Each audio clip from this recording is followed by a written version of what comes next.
Marcus laughed, waving his fork like my career was a punchline. She does something with spreadsheets, he told Richard, grinning like he'd made a joke instead of an admission. Richard didn't laugh. His face went still, the kind of stillness that comes right before recognition. I sat there, wineglass halfway to my lips, watching 6 years of marriage crack open in real time. He'd find out in exactly 40 more seconds, and I almost felt sorry for him. Almost. My name is Elena Vasquez. I'm 34, I live in Charlotte, and for the last 4 years I've run a supply chain consulting firm called EV Strategic Partners. To Marcus, that name means nothing. To 3 logistics companies on the East Coast, it means the difference between a quarter that closes clean and one that bleeds money nobody can explain. I never lied to him. I just never corrected him. When we met, I was still building the client list, still working out of a spare bedroom with 2 monitors and a coffee maker that ran all day. Back then, little side thing was almost accurate. But businesses grow the way people do quietly. In the years nobody's watching closely, and somewhere between our 3rd anniversary and our 6th, EV Strategic Partners stopped being a side thing and started being the reason our mortgage got paid 2 years early. Marcus works operations for Halloran Freight, and he loves numbers when they're his.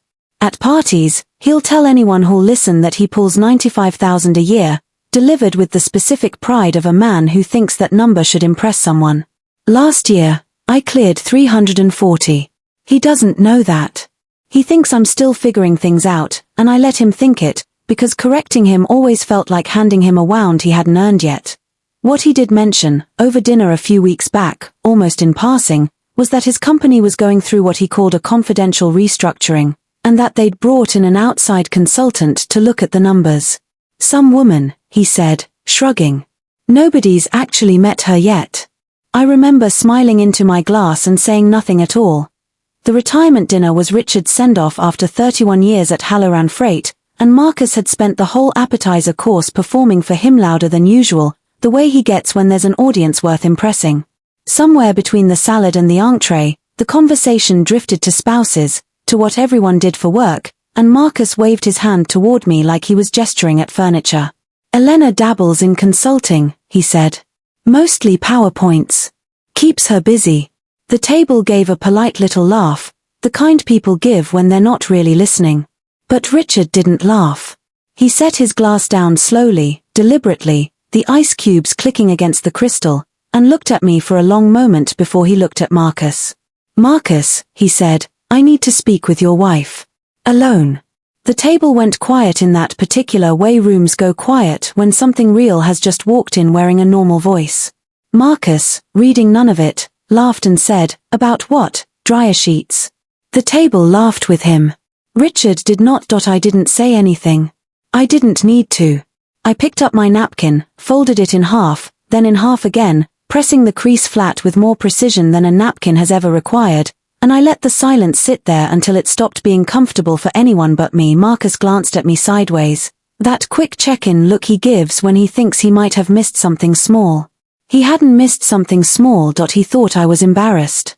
I was just deciding how much to tell him. 3 weeks before that dinner, I'd gotten a call that started like every other engagement does, careful, formal, wrapped in the kind of confidentiality language that makes people forget they're talking about real lives. Halloran Freight's board wanted an efficiency audit. Their internal numbers weren't adding up, and they wanted someone outside the company to find out why before it became a problem they couldn't quietly fix. I always work through a shell entity for engagements like this. It's not deception, it's standard practice, the same NDA structure I use for every sensitive contract. Client confidentiality runs both directions. They didn't know my name yet. I didn't ask for theirs. It took 4 days of pulling invoices before I found the shape of it. $1.2 million in freight cost overruns, scattered across 18 months, all routed through the same regional division. Marcus's division. I sat with that for longer than I want to admit. The deeper I went, the clearer the picture became, and it wasn't the picture I braced for. This wasn't fraud. Marcus hadn't stolen anything, hadn't lined his own pockets, hadn't done anything that would hold up in a courtroom. What he'd done was smaller and somehow heavier. He'd approved vendor contracts, inflated ones, month after month, without reading past the signature line. Negligence dressed up as business. The kind of quiet failure that doesn't announce itself until someone finally goes looking. I remember sitting at my desk at 11 at night, the folder open in front of me, and waiting to feel something soft about it. Sympathy, maybe. Embarrassment on his behalf. It didn't come. What came instead was clarity, cold and complete, the kind that doesn't leave room for softness because it's too busy being accurate. I wasn't his wife in that moment. I was the person holding the one document that would decide what happened to his career, and there was no version of loyalty that let me pretend otherwise. Why the following Monday, my report was already on Richard's desk, 42 pages, every discrepancy traced to a signature. Marcus kissed me goodbye that morning and told his co-workers, same as always, that I did freelance admin work from home. He had no idea I'd already decided his professional fate a full week before he made that joke about dryer sheets. Richard stood, buttoned his jacket, and asked me to step away from the table for a moment.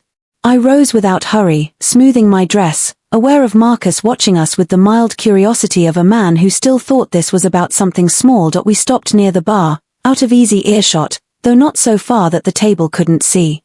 Richard turned to face me fully, and for the first time all evening, his voice lost its retirement party warmth and became something closer to formal. He said, I owe you an apology. I didn't realize the audit and the wife were the same person. He said it clearly, deliberately, loud enough to carry. I watched the words land on Marcus before they finished leaving Richard's mouth. His fork paused halfway to his plate. His smile, the easy one he'd been wearing all night, began to slide, first into confusion, then into something more careful, like a man realizing the ground under him wasn't as solid as he'd assumed. Marcus had expected to spend the evening quietly waving off comments about my hobby, the way he always did, comfortable in his role as the one who explained me to other people. Instead, he was watching his boss speak to me the way you speak to someone whose judgment you can't afford to question. Richard wasn't finished. Ms. Vasquez's report is the reason we're restructuring the entire division, he said, turning slightly so the table could hear without straining.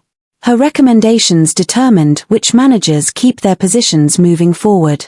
The table went silent in the real way now, not the polite way from earlier. Someone's fork clinked against a plate and it sounded enormous. I didn't look at Marcus right away. I let the sentence sit in the air first, let it find him on its own. When I finally did look at him, his face had gone through 3 separate expressions in the span of a few seconds: disbelief, a flicker of hope that he'd misheard, and then the dawning, unmistakable horror of a man realizing he had spent the last hour mocking the one person who'd just decided whether he'd have a job in 30 days. He opened his mouth. Nothing useful came out. I turned back to Richard, thanked him for his years of partnership, and let Marcus sit with the silence a little longer than was comfortable. It wasn't cruelty.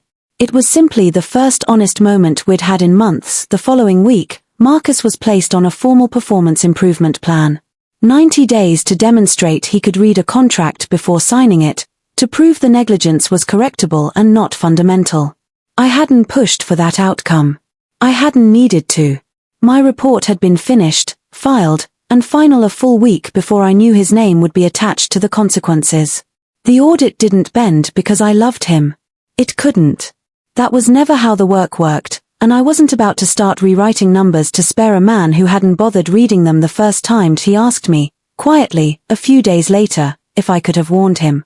I told him the truth that client confidentiality isn't optional, not even for a husband, and that if our positions had been reversed, I would have expected the same discretion from him. He didn't have a response to that. There wasn't really one to have. That night, driving home from his mother's house, he reached for the radio out of habit, same station he always chose without asking. I reached over and turned it off before his hand landed on the dial. I didn't say anything. I didn't need to raise my voice, didn't need to make a scene out of a moment that was really just quiet arithmetic settling into place. I wasn't punishing him.